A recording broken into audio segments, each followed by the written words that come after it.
வணக்கம். இன்றைக்கி நம்ம பார்க்க போகிறது, ஒரு அம்மாவாக என்னோடய குழந்தைய நான் ரொம்ப திட்டுறேன், இல்லை கொடுமைப்படுத்துகிறேன், இல்லை அடிக்கிறேன், இதனால் நான் ரொம்ப கில்ட்டியாக ஃபீல் பண்ணுறேன் அப்படின்னு சொல்கிறவங்க நிறைய பேர். இந்த ஒரு விஷயம் ஏன் நடக்குது, நீ அம்மாவாகவே எனக்கு இருக்கிறதுக்கு லாய்க்கு இல்லைம்மா அப்படின்னு என்னோடய குழந்தை என்கிட்ட சொல்கிறாங்க. நானே பல நேரங்களில் ஐயோ இந்த குழந்தை என்கிட்ட ரொம்ப கஷ்டப்படுதே அப்படின்னு ஃபீல் பண்ணுறேன். இது ஏன் எனக்கு கிடச்சிது, நான் ஒரு நல்ல அம்மா இல்லையோ அப்படின்ற டவுட் எனக்கு எப்பயுமே இருக்குது அப்படின்னு சொல்கிறவங்களுக்கு இந்த ஒரு விஷயத்தை கேளுங்க. அதுக்கப்புறம் நீங்கள் கில்ட்டியாக ஃபீல் பண்ணலாமா, இல்லை இதுக்கு என்ன பண்ணலாம் அப்படின்றத யோசிக்கலாம். ஒருத்தவங்க பிறக்கிறதுக்கு முன்னாடியும் ப்ரீ பர்த் பிளானிங் அப்படின்னு ஒன்று இருக்குது. அதாவது பிறப்புக்கு முன்னாடி நம்ம திட்டம் போடுவோமா, நான் இந்த உலகத்தில் பிரபஞ்சத்தில் பிறந்து என்ன பண்ண போகிறேன் அப்படின்னு சொல்லிட்டு. அதாவது அவங்களே நிறைய விஷயங்களை கற்றுக்கணும் அப்படின்றதுக்காக அவதாரம் எடுக்கிறது.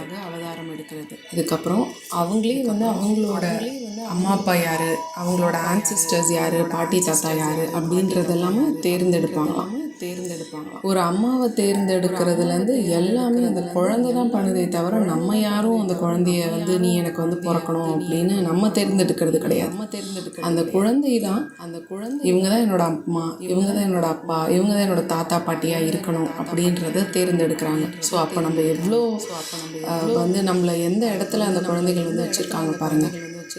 எனக்கு நீங்கள் தான் அம்மா அப்பாவாக வரணும் அப்படின்னு நினச்சிருக்காங்க. அவங்க எதுக்காக நம்மள ஒரு அம்மாவாக தேர்ந்தெடுக்கிறாங்க, அப்பாவாக தேர்ந்தெடுக்கிறாங்க அப்படின்னா, நம்மளால் அவங்களுக்கு அவங்க வளர்கிறதுக்கான ஒரு நல்ல சூழலை கொடுக்க முடியும் அப்படின்றது அவங்களோட நம்பிக்கை. அது மட்டும் இல்லாமல் அவங்களோட சோலும் நம்மளோட சோலும் கொஞ்சம் அலைண்டாக இருக்கிறது அவங்களுக்கு தெரியும். இன்னொன்று, நம்ம கூட ட்ராவல் பண்ணால் அவங்க படிக்கணும் அப்படின்னு நினைக்கிற நிறைய லேர்னிங்ஸ் அவங்களுக்கு கிடைக்கும் அப்படின்றத அவங்க நம்புகிறாங்க.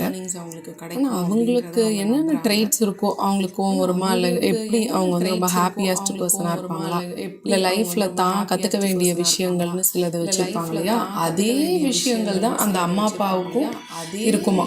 ஸோ அந்த மாதிரி அம்மா அப்பாவை தேடினா நமக்கு நம்மளோட லைஃப்பில் ஒரு நோக்கம் இருக்கும் இல்லையா, அது அடைஞ்சிடலாம் அப்படின்னு அந்த குழந்தை நினைக்குமா.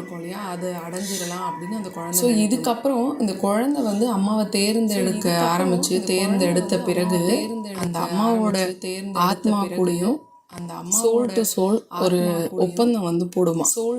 அதாவது நம்ம ரெண்டு பேரும், நான் என்னோட வளர்ச்சிக்கும் நீங்கள் உங்களோட வளர்ச்சிக்கும் என்னோட வளர்ச்சிக்கும் நம்ம ரெண்டு பேரும் உறுதுணையாக இருக்கணும் அப்படின்னு சொல்லிட்டு.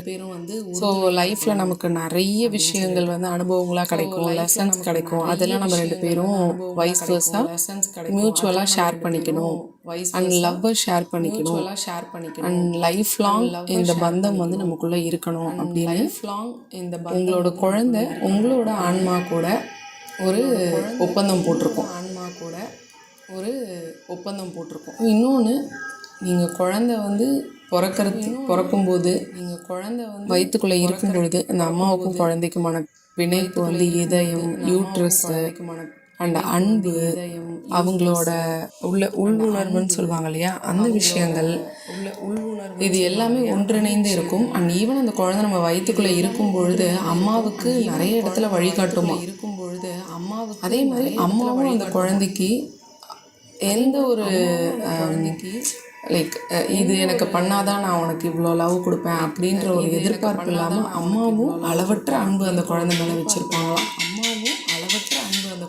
ஒரு குறிப்பிட்ட தாயை இந்த குழந்தை தேர்ந்தெடுத்திருக்கு அப்படின்னாலே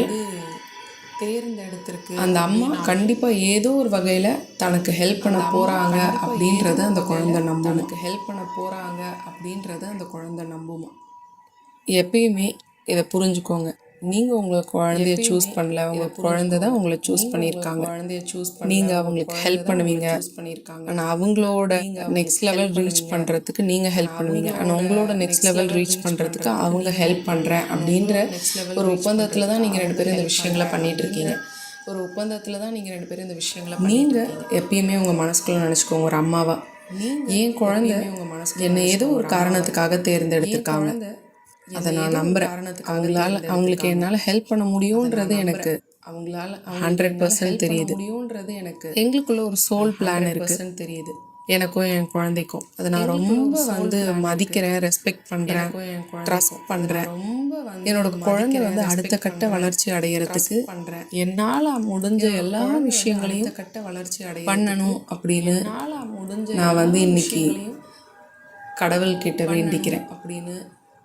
நான் இந்த 3 விஷயங்களை திரும்ப யோசிச்சுக்கோங்க. நீங்கள் உங்கள் குழந்தைகிட்ட கோவப்படுறதுக்கான வாய்ப்பே கிடைக்காது. அவங்கள ஒரு பொக்கிஷமாக பாதுகாப்பீங்க அப்படின்னு நான் நம்புகிறேன். நன்றி, வணக்கம்.